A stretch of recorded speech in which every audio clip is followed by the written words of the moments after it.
Chẳngថ្ងៃនេះខ្ញុំមានគ្រឿងមួយទៀតចង់បង្ហាញអំពីការកំណត់ font default នៅក្នុង Microsoft Word បាទហើយការកំណត់នេះដើម្បីមានលក្ខណៈងាយស្រួលក្នុងការធ្វើឯកសារនៅពេលដែលយើងបើកធ្វើ file ក្រោយៗគឺវាជាប់ font default ដែលយើងបានកំណត់មួយនឹងបាទអញ្ចឹង font default ដែលខ្ញុំបានកំណត់នេះគឺ font ខ្មែរ S បាត់ដំបង size 12និងនេះសម្រាប់ភាសាខ្មែរដល់ពេលភាសាអង់គ្លេសគឺ font Times New Roman size 12ដូចគ្នាបាទអញ្ចឹងខ្ញុំដូរមកអង់គ្លេសគឺ Times New Roman ដល់ពេលដែលខ្ញុំដូរមកខ្មែរគឺខ្មែរ S បាត់ដំបងឧទាហរណ៍ខ្ញុំវាយសាកមើលឧទាហរណ៍ថាព្រះរាជាបាទនេះគឺជា font ខ្មែរ S បាត់ដំបង size 12ណាចា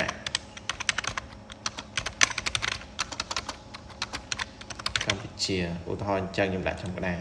អញ្ចឹងនៅពេលដែលខ្ញុំដូរមកអង់គ្លេសជាមួយខ្ញុំដូរ font មកអង់គ្លេសទៅវាទៅ font អីគេបាទគឺទៅ Times New Roman size 12ដូចគ្នាឥឡូវជាមួយចេញអង់គ្លេសអត់ Kingdom of បាទអញ្ចឹងដើម្បីកំណត់បែបហ្នឹងតែយើងត្រូវធ្វើយ៉ាងម៉េចគឺវាមានលក្ខណៈងាយស្រួលកាលណាយើងកំណត់បែបហ្នឹងបាទអញ្ចឹងដើម្បីកំណត់នោះគឺទី1យើងចូលទៅត្រង់កន្លែង font នេះបាទចុចលើវាមកតបមកចេញផ្ទាំងបែបនេះមកចេញផ្ទាំងបែបនេះមកត្រង់ Latin text នេះគឺ font អង់គ្លេសអញ្ចឹងយើងចង់បាន font អីគេនេះដោយសារខ្ញុំកំណត់ហើយឥឡូវខ្ញុំកំណត់ខ្ញុំយក font អង់គ្លេសមកថាមហើយដើម្បីវាយឲ្យឃើញគឺយើងទម្លាក់វាមួយសិនមកឧទាហរណ៍ខ្ញុំវាយ search មក Times New Roman បាទនេះអញ្ចឹងត្រង់នេះដែរគឺវាមាន3ជម្រើស Regular Italy និង Bold អញ្ចឹង Regular គឺលក្ខណៈធម្មតា Italy នេះគឺអក្សរ straight Bold គឺអក្សរដិតហើយនេះគឺ size អញ្ចឹងមិញខ្ញុំកំណត់មិញគឺខ្ញុំកំណត់12ឥឡូវខ្ញុំគ្រាន់ឧទាហរណ៍យក14ណាតែជា standard ខ្ញុំ recommend យក12ទៅហើយ font អង់គ្លេស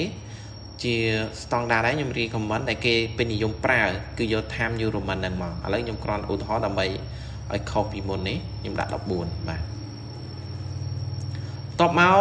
complete script នេះគឺខ្ញុំបានកំណត់ default វាមុនគឺខ្មែរ S បាត់ដំបងអញ្ចឹងខ្ញុំឧទាហរណ៍ខ្ញុំកំណត់ font អីផ្សេងដើម្បីឲ្យដឹងថាវាដូរឬក៏អត់អីអញ្ចឹងណាអញ្ចឹងឧទាហរណ៍ខ្ញុំដាក់ខ្មែរខ្ញុំដាក់អក្សរឆ្លាក់ម្ដងខ្មែរ OS មូឡាយឧទាហរណ៍ខ្ញុំដាក់អញ្ចឹងណានេះហើយអានេះគឺតកតងទៅនឹងដូចគ្នាដែរអក្សរលក្ខណៈធម្មតាអក្សរ straight អក្សរ bold ហើយ straight ទៀតអញ្ចឹង size នេះខ្ញុំកំណត់ default វាមុនគឺទំហំ12ឥឡូវខ្ញុំយកឲ្យខុសមុនដើម្បីឲ្យដឹងថាខុសខ្ញុំយក size 14បន្ទាប់មកទៀតយើងកន្លែងនេះគឺតកតងទៅនឹង color យើងចង់បាន color ពណ៌អីអញ្ចឹងអក្សរអានេះតកតងទៅនឹងបន្ទាត់តបមកគឺខ្ញុំចុចលើ cell default ខ្ញុំចុច cell default មកអញ្ចឹងវាចេញផ្ទាំងបែបនេះមកមួយទៀតអញ្ចឹងគឺមាន2ជម្រើសកាលណាយើង tick យកខាងលើនេះគឺមានន័យថា this document only មានន័យថាយើងកំណត់ default ហ្នឹងតាមក file ហ្នឹងនេះមក document ហ្នឹងអញ្ចឹងបើផ្នែកខាងក្រោមនេះ all document អញ្ចឹងយើងយកផ្នែកខាងក្រោមមកនៅពេលដែលយើងបើកកម្មវិធី Word ក្រោយៗទៀតយើងធ្វើគឺវាជាប់ default ហ្នឹងតែម្ដងបាទអញ្ចឹងខ្ញុំយក all document ហ្នឹងមកហើយខ្ញុំចុច OK បាទនេះគឺចេញ Times New Roman ហើយ size 14ដែលខ្ញុំដូរពី12ទៅ14មិញឥឡូវឧទាហរណ៍ខ្ញុំវាយមើលតែចេញអង់គ្លេសមែនអត់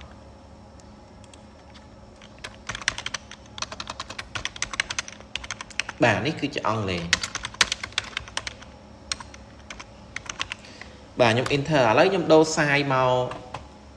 ខ្មែរម្ដងគឺខ្ញុំ shift Alt ហ្នឹងបាទគឺចេញអីគេខ្មែរ S មូឡាយហើយ size វា14មើលខ្ញុំវាយមើលបាទគឺចេញខ្មែរហើយ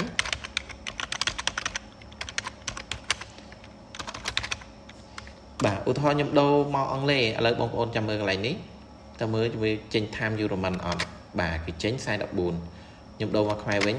ខ្មែរ S មូឡាយបាទអញ្ចឹងនៅពេលដែលខ្ញុំកំណត់ចឹងហើយឥឡូវខ្ញុំបិទឯកសារហ្នឹងចាំមើលនៅពេលដែលខ្ញុំបើកឯកសារក្រោយតើវានៅជាប់ font default នឹងអត់បាទ ចឹងខ្ញុំបិទវាខ្ញុំអត់ save ទេបាទចឹងខ្ញុំបើកកម្មវិធី Microsoft Word ម្ដងទៀត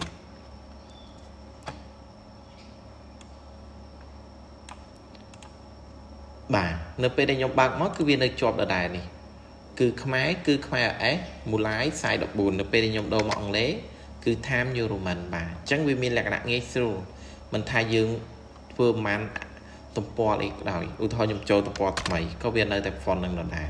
បាទអញ្ចឹងវាមានលក្ខណៈងាយស្រួលបាទសូមអរគុណនៅការទស្សនាសូមជួយ like page និង follow ផងបាទសូមអរគុណ